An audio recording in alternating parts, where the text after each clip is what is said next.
Estoy contenta. Vengo con un arsenal de agua, no sé si os acordáis de la otra vez, así que vengo con medio litro de agua. Y sí, totalmente. Si yo preguntara en esta mañana, ¿quién de aquí no ha sufrido? ¿Quién levantaría la mano? ¿Quién se atrevería a levantar? ¿Quién no ha sufrido? Porque me bajo y se sube aquí y nos cuenta. ¿Verdad? Desde que nacemos, sufrimos. Una de las consecuencias que trajo el pecado es el sufrimiento en el ser humano. Y mientras que estemos en esa vida terrenal, sufriremos. Es parte de la vida. Y aunque hemos conocido al Señor, seguimos sufriendo. Porque el Señor también usa el sufrimiento. Pero hoy voy a hablar del sufrimiento, pero no del por qué sufrimos, sino que voy a hablar de cómo afrontar el sufrimiento. Eso sería otro tema, el por qué sufrimos, muy interesante. Pero no voy a hablar de eso hoy. Voy a hablar también de una mujer. Por eso decía, digo, esto parece una reunión de mujeres. Voy a hablar de una mujer que es Ana. Y Ana es un ejemplo maravilloso de cómo afrontar el sufrimiento. Ana sufrió y Ana nos enseña con su vida cómo tener una actitud correcta ante el sufrimiento. Yo quiero que me acompañéis a 1 de Samuel, capítulo 1, versículo del 1 al 8. Vamos a leer por ahora este trozo, este texto, porque antes de adentrarnos en la actitud de Ana, yo quiero que veamos en el contexto en el que Ana está, para ponernos en su piel y para que la podamos entender un poco mejor. Dice la palabra: hubo un varón de Ramataim de Zofim, del monte de Efraín, que se llamaba Elcana, hijo de Jeroam, hijo de Eliú, hijo de Tou, hijo de Zuf, efrateo. Y tenía él 2 mujeres, el nombre de una era Ana y el de la otra Penina. Y Penina tenía hijos, mas Ana no los tenía. Y todos los años aquel varón subía de su ciudad para adorar y para ofrecer sacrificios a Jehová de los ejércitos, en Silo, donde estaban 2 hijos de Elí, Ofni y Finés, sacerdotes de Jehová. Y cuando llegaba el día en que Elcana ofrecía sacrificio, daba a Penina su mujer y a todos sus hijos y a todos sus hijos a cada uno su parte. Pero a Ana daba una parte escogida, porque amaba a Ana, aunque Jehová no le había concedido tener hijos. Y su rival la irritaba, enojándola y entristeciéndola, porque Jehová no le había concedido tener hijos. Así hacía cada año cuando subía a la casa de Jehová, la irritaba así, por lo cual Ana lloraba y no comía. Y Elcana, su marido, le dijo: Ana, ¿por qué lloras? ¿Por qué no comes? ¿Y por qué está afligido tu corazón? ¿No te soy yo mejor que 10 hijos? Hasta aquí. El contexto social en aquel tiempo para el pueblo de Israel en cuanto a lo espiritual no era muy favorable. Si el pueblo es como su dirigente, la cosa no pinta bien. De hecho, los hijos de Elí, más adelante vemos cómo ellos blasfeman a Dios con sus actos y tienen sus consecuencias. Así que se puede presuponer que ella está en medio de un momento social donde la gente no es temerosa de Dios. Cada uno hacía más bien lo que le parecía, sin temer al Señor. Ese es su contexto social, pero ella luego tiene un contexto familiar. Y es un contexto muy difícil porque ella está viviendo dentro de una familia disfuncional. Ella está viviendo en un matrimonio que es bígamo, está viviendo la bigamia de su marido, porque Elcana está casado con ella, pero también está casado con otra mujer, ¿verdad? Que se llama Penina. Y Ana está sufriendo las consecuencias naturales de no hacer las cosas que son conforme al corazón del Señor. Aunque en ese tiempo la bigamia era permitida, no está en el corazón de Dios ese tipo de matrimonio, lo sabemos. Si nos vamos al libro de Génesis, vemos claramente cómo desea Dios que sea el matrimonio. Que sea ¿entre qué? Entre un hombre, entre una mujer, en exclusividad y en fidelidad, ¿verdad? Donde el hombre es admirado y respetado por su mujer y donde la mujer es protegida y amada y escuchada por su marido. Ese es el matrimonio que al Señor le agrada. Y Ana no está en ese tipo de matrimonio. Así que ella está sufriendo las consecuencias naturales que trae el pecado. Discusiones, rivalidades, malas palabras, envidia, celos, pues todo lo que se puede suponer que se tiene que vivir dentro de un matrimonio donde compartes a tu marido. No creo que sea algo bonito. Por eso pensaba que cuando Dios pone límites a nuestra vida con sus mandamientos es para nuestro bien, para que no suframos las consecuencias naturales que trae el pecado. Si yo, por ejemplo, vivo con codicia, deseando siempre lo de mi prójimo, la consecuencia natural para mi vida, ¿qué será? La amargura, ¿verdad? O si yo no educo a mi hijo, a mi Félix, con amor y con firmeza y dejo que me hable mal y me trate mal, no me puedo sorprender si cuando tiene 15 años me da una torta, porque será la consecuencia lógica de no haber sido una madre responsable con mi hijo. Y a veces sufrimos las consecuencias naturales que trae el pecado. Muchas veces Dios nos permite cosas en nuestra vida que no nos buscamos, pero otras muchas simplemente sufrimos las consecuencias lógicas del pecado. Y eso está sufriendo Ana, esas consecuencias. Aparte, ella tiene una consecuencia personal, no solo tiene un contexto social, no solo tiene un contexto familiar, sino que tiene un contexto particular, y es su infertilidad, el deseo de ser madre y no poder, muy duro. En aquella época, una mujer que no podía dar hijos a su marido era vista como una mujer maldita, y ella se siente así por ese hecho social, y aparte se siente mal por el hecho de querer ser madre y no poder. Ella está viviendo una etapa dura en su vida. Nadie puede negar que viendo la vida de Ana, ella tiene el corazón roto. Ella también es incomprendida, no la están entendiendo. De hecho, me hace mucha gracia lo que le dice Elcana. Le dice, Ana, ¿por qué lloras? ¿Por qué no comes? ¿Por qué está afligido tu corazón? ¿No te soy yo mejor que 10 hijos? Tenía la autoestima buenísima, ¿eh? Ese hombre no se estaba enterando de la película. No se estaba enterando del dolor tan profundo que estaba sintiendo su mujer. Así que yo me imagino a Ana allí en medio, lleno de preguntas hacia Dios, llena de preguntas hacia el Señor. ¿Por qué? ¿Por qué si te amo no me das hijos y no me bendices? ¿Por qué siendo Penina alguien cruel le has dado hijos y yo que te amo no me das hijos? Ay, ¿qué hay de malo en mí? ¿Qué te pasa conmigo, Señor? Yo me imagino a Ana haciendo esas preguntas porque son lícitas, porque nos las haríamos cada uno de nosotros. Pero hermanos, en medio de esa confusión, en medio de ese dolor, Ana despierta. Y ella toma decisiones y determinaciones que cambian sus circunstancias. Y las vamos a leer. Vamos a seguir por el versículo 9. Y se levantó Ana después que hubo comido y bebido en Silo, y mientras el sacerdote Elí estaba sentado en una silla junto a un pilar del templo de Jehová, ella con amargura de alma oró a Jehová y lloró abundantemente. E hizo voto diciendo, Jehová de los ejércitos, si te dignares a mirar la aflicción de tu sierva y te acordares de mí y no te olvidares de tu sierva, sino que dieres a tu sierva un hijo varón, yo lo dedicaré a Jehová todos los días de su vida y no pasará navaja sobre su cabeza. Y mientras ella oraba largamente delante de Jehová, Elí, observando la boca de ella, estaba observando la boca de ella. Pero Ana hablaba en su corazón y solamente se movían sus labios y su voz no se oía. Y Elí la tuvo por ebria. Entonces le dijo Elí, ¿hasta cuándo estarás ebria? Digiere tu vino. Y Ana le respondió, no, Señor mío, yo soy una mujer atribulada de espíritu, no he bebido vino ni sidra, sino que he derramado mi alma delante de Jehová. No tengas a tu sierva por una mujer impía, porque por la magnitud de mis congojas y de mi aflicción he hablado hasta ahora. Y Elí respondió y dijo, ve en paz y el Dios de Israel te otorgue la petición que le has hecho. Y ella dijo, halle tu sierva gracia delante de tus ojos.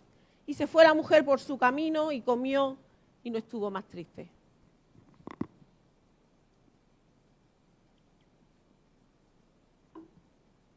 Me encanta este texto. Me parece maravilloso. Pero hay mucho que se podría sacar, pero quiero ser muy clara en esta mañana, muy concisa y que saquemos principios prácticos para nuestra vida.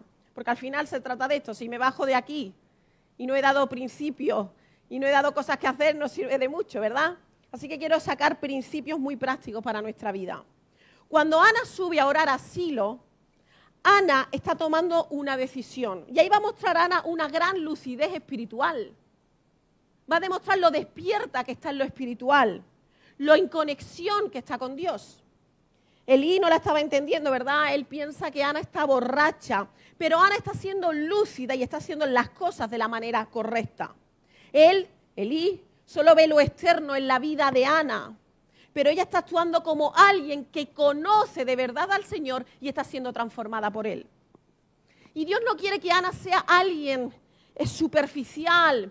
Dios no quiere que Ana sea alguien religioso en el sentido negativo de la palabra, sino que quiere que sea alguien que experimente y que viva en un continuo diálogo con Dios. Eso es lo que desea Dios de Ana y de cada uno de nosotros.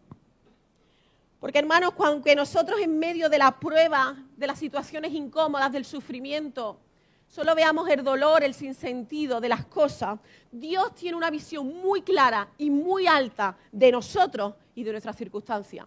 Porque, como decía antes Josué, el que empezó en nosotros la buena obra la terminará para que seamos un reflejo de Cristo, ¿verdad? ¿Qué hizo Ana? Que marcó una diferencia en su vida, que pasó de ser una mujer amargada e insatisfecha a una mujer que termina el versículo 18 diciendo que no estuvo más triste. Ese hay un paso enorme. ¿Qué hizo Ana? Pues lo primero que hace, la primera determinación que ella hace es orar.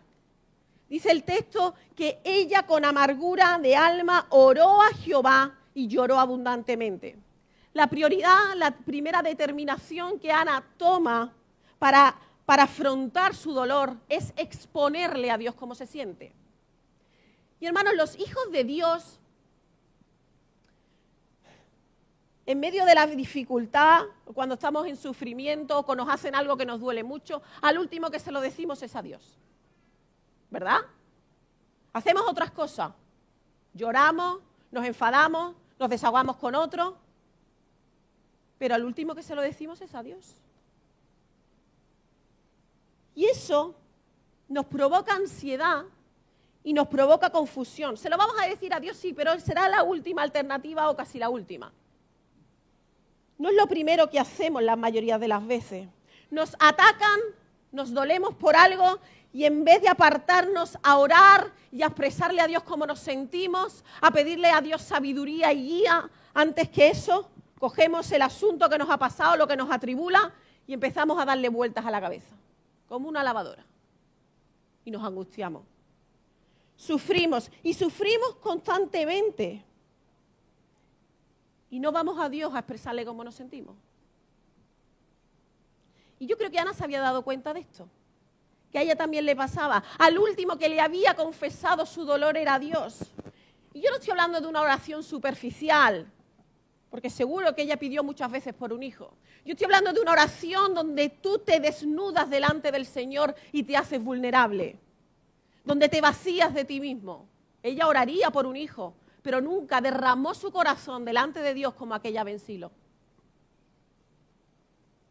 En vez de guardar silencio cuando sufrimos, no paramos de darle vuelta a lo que nos pasa. Y lo pensamos y lo repensamos y nos vamos envenenando con nuestros propios pensamientos que nos destruyen. Así actuamos. Y las bofetadas de la vida no las vemos venir. No sé si alguno se ve venir las bofetadas de la vida, pero nos la dan. ¿Y sabéis qué pasa?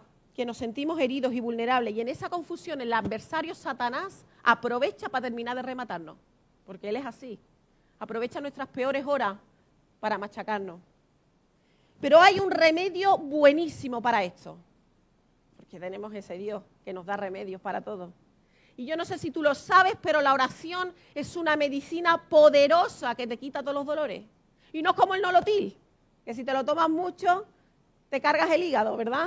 Trae contraindicaciones. No, la oración es una medicina que nos sana. Y cuanto más dosis tomamos de la oración, más bien nos sentimos, más sanos nos sentimos. Es una maravilla la oración. Quiero que leamos la receta que nos ha prescrito nuestro buen médico, que está en Filipenses. Ponme ahí Filipenses 4, del 6 al 7. Yo sé que este texto es conocidísimo, pero lo tendríamos que tener tatuado en nuestra mente, en nuestro corazón. Y aquí yo no soy mucho de tatuajes, pero yo creo que Filipenses 4, del 6 al 7 lo tendríamos que tener tatuado. Dice, por nada estéis afanosos, antes bien en todo, mediante oración y súplica, con acción de gracias, sean dadas a conocer vuestras peticiones delante de Dios. Y dice, y la paz de Dios que sobrepasa todo entendimiento, guardará vuestros corazones y vuestras mentes en Cristo Jesús. Uno de los beneficios de ser un hijo de Dios es disfrutar de esa paz sobrenatural en cualquier momento de nuestra vida, en cualquier tormenta, en cualquier conflicto, en todo tiempo y en todo momento. Pero para disfrutar de esa paz tan maravillosa que es sobrenatural, yo tengo que tomarme la medicina. Yo tengo que hacer caso a las instrucciones médicas. Dios nos está diciendo en estos versículos, hijo mío, no te preocupes, no te inquietes, tranquilo, ora y ora con intensidad y ora con súplica que yo te escucho. Y ten un corazón agradecido por lo que te he dado, por quien soy yo, un Dios confiable, por lo que he hecho en tu vida y por lo que haré. Y el resultado de orar así y el resultado de vivir así será una paz sobrenatural que nadie entiende porque no es humana. Y esa paz es la que va a cuidar tu mente y tu corazón. Esto es una promesa de Dios para nosotros. Y esto es lo que nos está diciendo el Señor en estos versículos. Pero hermanos, aun siendo hijos de Dios, se nos olvida esto. Porque yo creo que la mayoría de aquí conocemos estos versículos. Y aun siendo hijos de Dios, se nos olvida esta promesa. Y aun sabiendo esta verdad, decidimos tomarnos el veneno de la ansiedad. En medio de la dificultad decidimos tomarnos el veneno de la ansiedad. Que ten por seguro que ese veneno no nos lo ha prescrito Dios. Nos lo ha prescrito otro. Pero Dios no ha sido. Y yo le he dado la vuelta a estos dos versículos, he hecho unos deberes. Porque quiero que veamos que lo contrario de la paz es la ansiedad, como lo contrario del ser guapo es feo. Y que la mayoría de las veces, por desgracia, nos tomamos mucho más fácilmente el veneno de la ansiedad que la medicina de la paz. Y le he dado la vuelta, os lo voy a leer, a ver si os gusta, estos versículos. Por nada conservéis la calma. Esto es para tener una ansiedad de libro, ¿vale? Por nada conservéis la calma y dejad de mostrarle a Dios vuestras peticiones. Y seguid así, siendo desagradecidos y llenos de queja. Y la ansiedad que no proviene de Dios destrozará vuestros corazones y pensamientos. Esto es la receta para tener ansiedad, os la voy a volver a leer. Por nada conservéis la calma. Esto por si queréis tener ansiedad. Por nada conservéis la calma. Y dejad de mostrarle a Dios vuestras peticiones. Y seguid así, siendo desagradecidos y llenos de queja. Y la ansiedad que no proviene de Dios destrozará vuestros corazones y pensamientos. Evitar la oración y la adoración a Dios y tener un corazón desagradecido es una receta segura para tener ansiedad y amargura, y ambas cosas suelen ir de la mano. Voy a beber agua.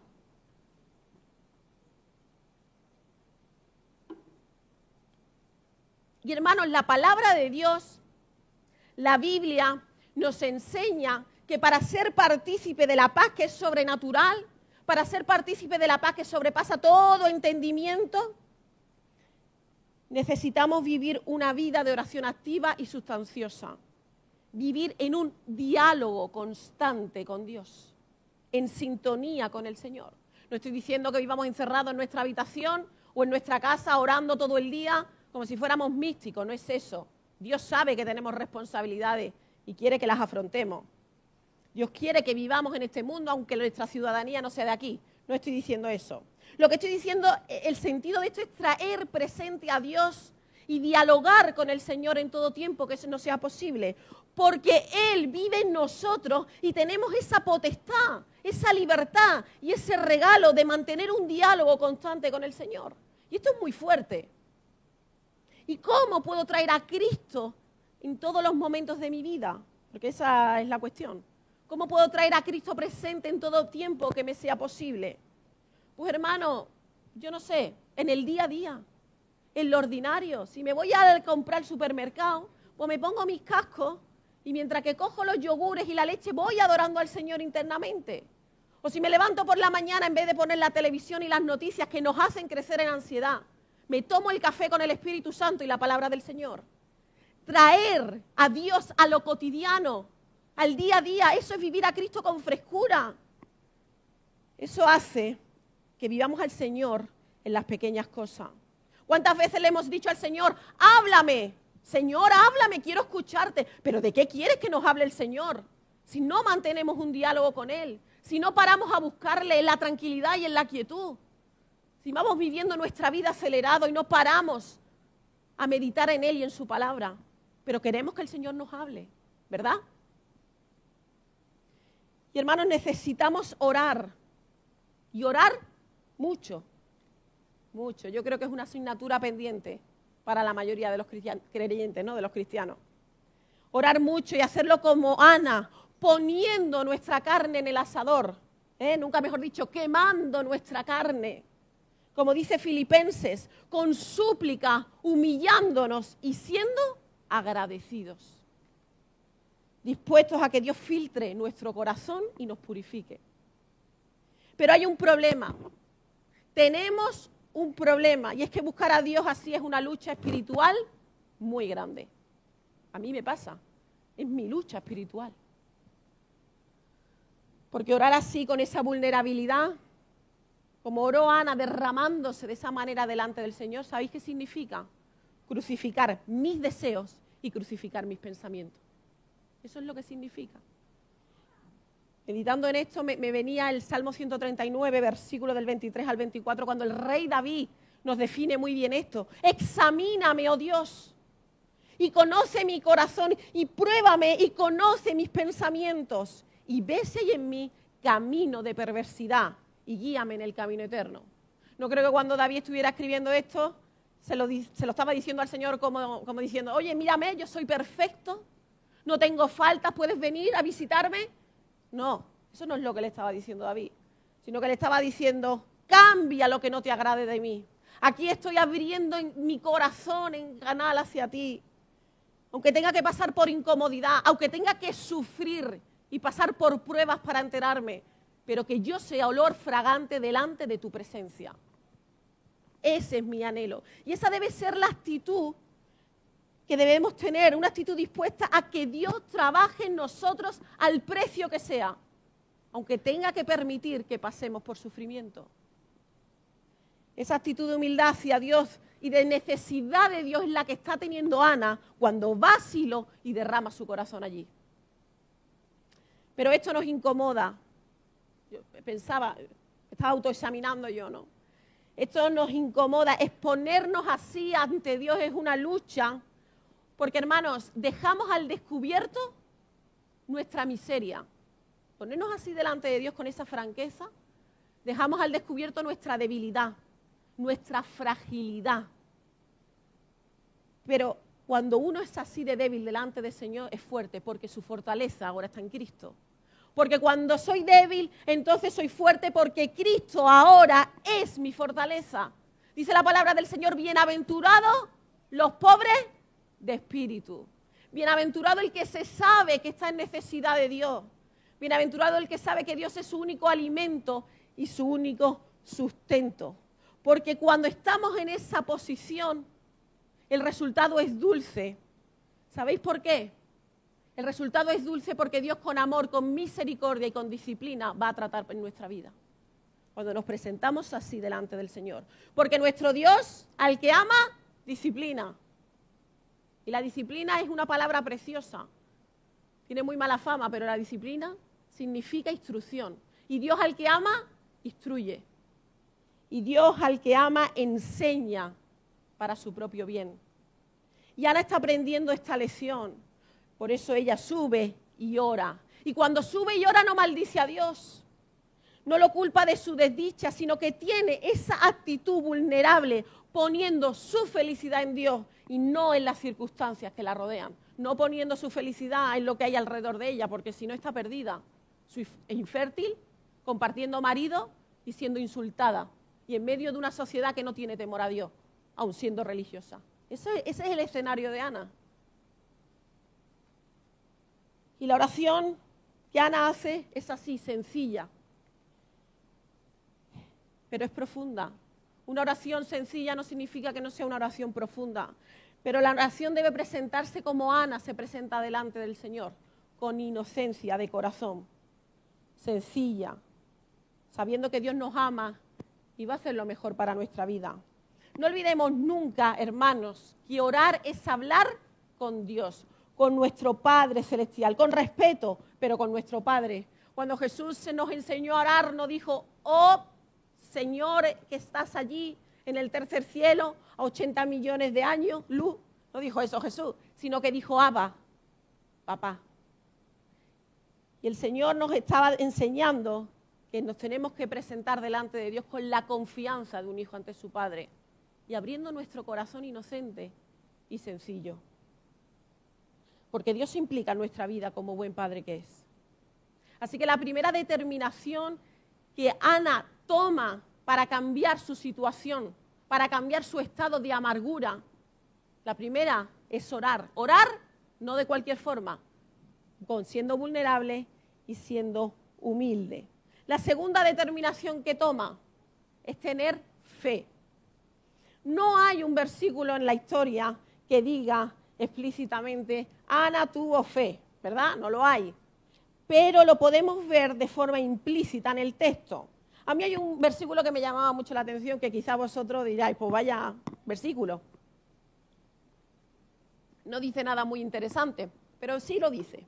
Cuando acaba el versículo 18, nos dice algo muy interesante, y es que dice, y se fue la mujer por su camino, y comió, y ya no estuvo más triste. Así acaba. Ana descansó. Yo leía esto y me llenaba de gozo, porque digo, esta mujer descansó. Después de orar, después de encomendar a Dios su causa, Ana descansó. Se llenó de paz, porque la paz es el resultado de tener una fe auténtica. Y yo me la imaginaba saliendo de orar, porque ella dice que ella comió, así que me la imaginaba con unos buenos dátiles. No sé si la habéis visto, los dátiles que habrá en Israel, esos dátiles, así gordos. Y me la imaginaba bebiéndose un vaso de leche de cabra, porque ella comió, no había descafeinado, no había colacao. Así que yo me la imaginaba a Ana reconfortada, porque ella salió y comió, y ya no estuvo más triste. Ella no sabía qué iba a pasar. Ella no sabía si Dios respondería conforme a su deseo, pero ella confía en el Señor. Ella confió en que Dios iba a hacer lo mejor para su vida y descansó. Y no volvió a estar triste. Otro de los beneficios que también tiene la oración es cuando uno está delante del Señor y derrama su corazón, uno sale reconfortado. La situación sigue igual, pero uno tiene su corazón lleno de un bálsamo sobrenatural, ¿o no es verdad? Uno sale reconfortado después de estar en la presencia del Señor. Y ella había puesto su felicidad en Dios porque se acerca al Señor con un corazón lleno de fe. Hermanos, la felicidad real solo la obtiene el ser humano en Dios. Y Ana está poniendo su felicidad en Dios. Él está siendo su roca, su lugar seguro, su satisfacción. Él está siendo su guía, su estabilidad mental. Y el problema y la lucha que tenemos los seres humanos es que buscamos la felicidad y la satisfacción en cosas que duran un tiempo, pero que al final acaban. Y la felicidad real no se apoya en las circunstancias. La felicidad real no se apoya en las situaciones, sino que se apoya en la persona de nuestro Señor Jesucristo. Porque Él es alguien perfecto que nos ama profundamente y que tiene un propósito y un fin para nuestra vida y que disfrutemos la vida eterna con Él. Ese es el deseo del Señor para nosotros. Cuando mi mirada, cuando mi centro es Cristo, mi felicidad es completa y eterna a pesar de la tormenta que esté pasando. Porque no se apoya en mis circunstancias, se apoya en Jesús. La confianza absoluta en Dios, o sea, la fe genuina, es la que nos da la verdadera felicidad. Dice Hebreos 11:6, otro texto conocidísimo.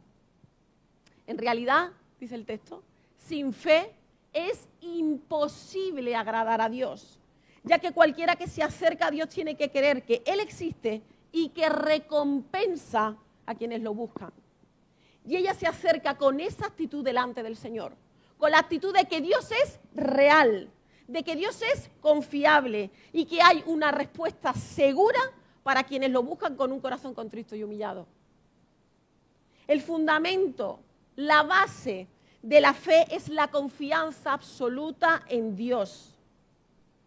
Esa es la base de la fe. ¿Cómo puedo yo tener entonces esa confianza absoluta en Dios a pesar de las circunstancias que esté viviendo? Pues hermano, es más sencillo de lo que parece. No digo que sea fácil, pero es más sencillo de lo que parece. Conociéndole. La Biblia dice que la fe viene por el oír y el oír de la palabra de Dios. Así que esto quiere decir que la fe viene cuando yo tengo un conocimiento profundo de quién es Dios.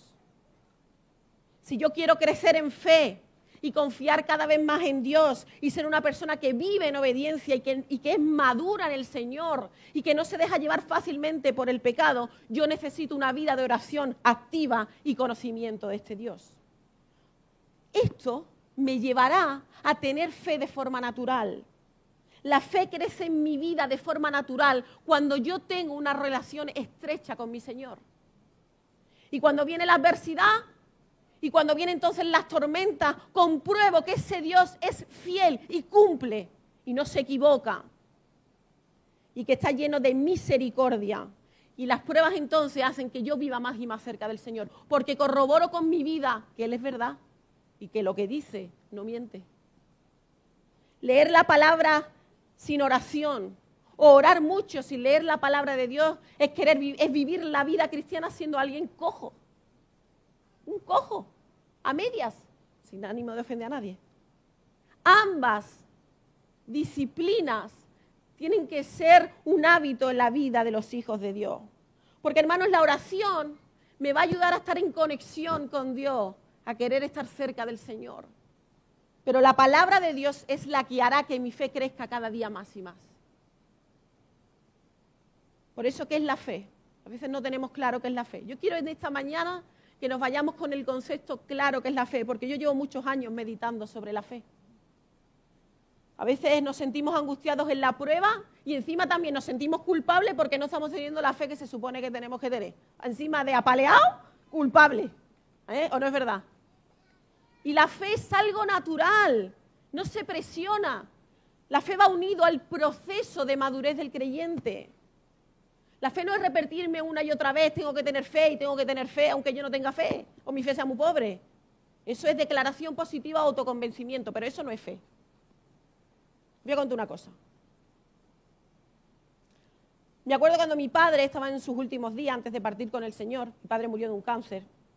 Y un hermano vino a casa a orar por él. Él era pastor de una iglesia pequeñita en Andalucía. Y le dijo después de orar, mira Félix, se llamaba mi padre, no te sanas porque tú no estás teniendo ni tú ni tu mujer la fe suficiente. Eso nos dijo.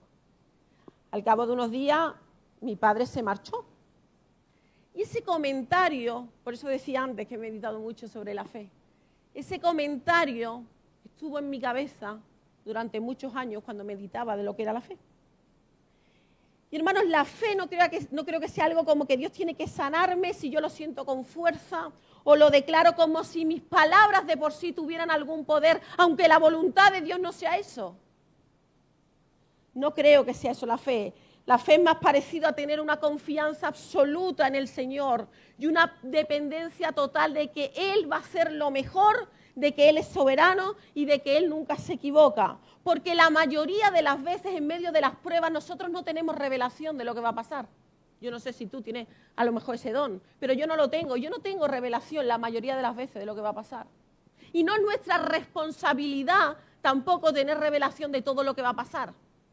Pero sí tenemos la responsabilidad de conocer al Señor y tener una confianza total en Él, en sus pensamientos y en su voluntad que va por encima de los nuestros. Yo sé que eso mi padre lo tenía. Él se fue con el Señor cantando un corito. Me gusta cuando me lo cuentan. Él se fue con el Señor cantando un corito. Él no sabía si se iba a sanar o no, no tenía esa revelación. Pero lo que él sabía es que se marchaba con Jesús, ¿verdad? Y por supuesto que hay que orar por los enfermos, No estoy diciendo que no. Pues se vaya a pensar, qué poca fe tiene esta. No, hay que orar por los enfermos por sanidad, con la convicción total de que Dios lo puede sanar, por supuesto. Y orar por salvación, porque Dios cambia corazones de piedra por corazones de carne. Y sabiendo que Dios lo hace sin ningún esfuerzo. No estoy diciendo eso, por supuesto que sí. Dios es poderoso. Sino que no podemos ser simplistas e intentar entender todo lo que nos pasa. Intentar entender todas las pruebas o los sufrimientos que estemos pasando. Porque se nos escapan de nuestro control. Porque se nos escapan de nuestro entendimiento. Lo que sí tenemos que tener siempre presente es la confianza absoluta en Dios que es soberano, que es la máxima autoridad en la vida de sus hijos. Si tú eres un hijo de Dios, Dios es tu máxima autoridad. Cuando viene la prueba, puedo ver la mano de Dios que interviene y puedo corroborar con mi vida que sus promesas son reales. Y así va a ir aumentando mi fe. Mira, hermano, quiero decirte una cosa en esta mañana. No te culpes por la estatura de tu fe. Quizás piensas, tendría que tener, con los años que llevo en el Señor, tenía que tener ya un 83% de fe y tengo un 24%, no sé. No te culpes por la estatura de tu fe. Pasa más tiempo con tu Señor. Y eso vendrá sin que te des cuenta. Pasa más tiempo con tu Señor. Ana toma la determinación de orar, siendo vulnerable, siendo humilde. Ana toma la determinación de tener fe, pero no en que le va a dar lo que dice, y lo veremos más adelante un poco mejor, sino fe teniendo confianza absoluta en Dios sin importar las circunstancias. Ana toma una tercera determinación, y esta es muy importante. Ella hace un voto de obediencia, se compromete con el Señor. Dice el texto en el versículo 11, e hizo voto diciendo, Jehová de los ejércitos, si te dignares mirar a la aflicción de tu sierva, y te acordares de mí, y no te olvidares de tu sierva, sino que dieres a tu sierva un hijo varón, yo lo dedicaré a Jehová todos los días de su vida, y no pasará navaja sobre su cabeza. Cuando está diciendo que no pasará navaja sobre su cabeza, Ana está diciéndole a Dios que lo separaría para él. Ese era el voto nazareo. La palabra hebrea para nazareo es nazir, que significa separar. Un nazareo era alguien que hacía un voto de obediencia para servir a Dios durante toda su vida. Eso es lo que le está diciendo Ana a Dios. Y este versículo hay que leerlo muy correctamente, porque podría parecer, leyéndolo de forma superficial, que Ana está como chantajeando a Dios, ¿no? Si tú me das lo que yo quiero, yo te lo entrego y aquí estamos todos contentos, ¿verdad? Pero no es eso lo que Ana está diciendo, no. Sino que se está comprometiendo con Dios, le está ofreciendo a Dios su mayor deseo, su mayor tesoro, el hijo de su sueño. Le está ofrendando su anhelo para que Dios pueda ser glorificado. Eso es lo que está haciendo Ana. Y hablaba con Luis el otro día sobre esto. Y le dije, voy a predicar sobre Ana. Y él me decía que cuando predica sobre Ana, siempre dice que Ana necesitaba un hijo y Dios un profeta. Y yo pensaba en lo que me dijiste, porque en realidad Ana está orando conforme a la voluntad de Dios. Ana está haciendo la voluntad de Dios, orando conforme a su voluntad, cuando decide pedirle un hijo y ofrecerle ese hijo. Por lo tanto, ella está en muy buena conexión con el Señor. No lo está chantajeando. Porque dos cosas que se ven muy claras aquí es que la primera es que ella quiere y tiene obediencia hacia Dios, ¿no? Tiene un corazón obediente. Y la segunda es que ella quiere que Dios sea glorificado en su vida y el protagonista de su vida. Ella se dirige a Dios con respeto, con una actitud humilde y buscando la gloria del Señor en todo. Y me encanta esta parte de la historia, porque Ana iba a ser obediente pasase lo que pasase. Ana no está siendo obediente porque Dios le va a dar el hijo. No, es que la predisposición del corazón de Ana es la obediencia. Ella ama al Señor, porque ella conoce al Señor. Y esto es lo que Dios busca en nuestra vida en medio del sufrimiento, en medio de las circunstancias difíciles, que sigamos siendo fieles a Dios, a pesar de lo que haya. Que sigamos adorando al Señor con nuestra vida, con nuestra mente, a pesar de la situación que estemos viviendo. Si tú me das lo que yo quiero, Señor, yo te adoro. Pero si tú no me das lo que te pido, yo te sigo adorando. Ese es el corazón que busca el Señor en nosotros. ¿Qué pasa cuando Dios no nos da lo que pedimos? O las cosas no son como queremos, las aceptamos. A mí me cuesta, me cuesta mucho. ¿Seguimos amando al Señor y obedeciendo o entramos en una actitud de rebeldía? ¿Cuál es nuestro corazón? Ella no sabe 100% si va a tener ese hijo deseado. Pero ella quiere que Dios sea glorificado. Y al final, todos sabemos la historia, o la mayoría, Dios le da ese hijo, le da a Samuel. Y ella sigue respondiendo a Dios con obediencia. Ella mantiene el voto de obediencia que había hecho al Señor. Ella no se olvida y le entrega al hijo. Hay un versículo, cuando Ana tiene al hijo, en 1 Samuel 2:7, que me encanta, porque Ana dice, Jehová empobrece, y Él enriquece, abate y enaltece. Y Ana le está diciéndole al Señor, tú eres soberano. Ahí está Ana reconociendo la soberanía, la autoridad absoluta de Dios en su vida. Tú eres el que permite la prueba, tú eres el que permite el sufrimiento, pero tú también eres el que derrama la bendición. Por eso ella no sube al monte y maldice a Dios por su condición. Y no lo culpa, sino que mantiene un corazón obediente en todo momento. Cómo Dios está trabajando en la vida de Ana. Maravilloso. Qué lucidez espiritual, qué despertar espiritual tiene en medio de la circunstancia. Ella ora. Ella tiene fe en Dios. Y ella tiene un corazón obediente. Ella ora, ella tiene fe en Dios y ella tiene un corazón obediente. ¿Y sabéis qué pasa? Que hay un resultado. Y es que Dios interviene. Porque, hermanos, en la prueba, Dios siempre da una salida. Quizás no es la que nosotros pensábamos, quizás no es la solución que nosotros hubiéramos dado, pero Dios siempre da una salida en la vida de sus hijos. Y bueno, ella se convierte en la madre de Samuel, pero luego, si no me equivoco, tiene 5 hijos más, ¿verdad? Dios la bendice más abundantemente de lo que ella podría pensar. Ese es nuestro Dios. Ese es nuestro Dios. Ella le pide un hijo y Dios le da 6. Yo, Señor, no quiero más. No lo sé. Se me venía meditando en esto Isaías 64:4, que es un versículo que me encanta.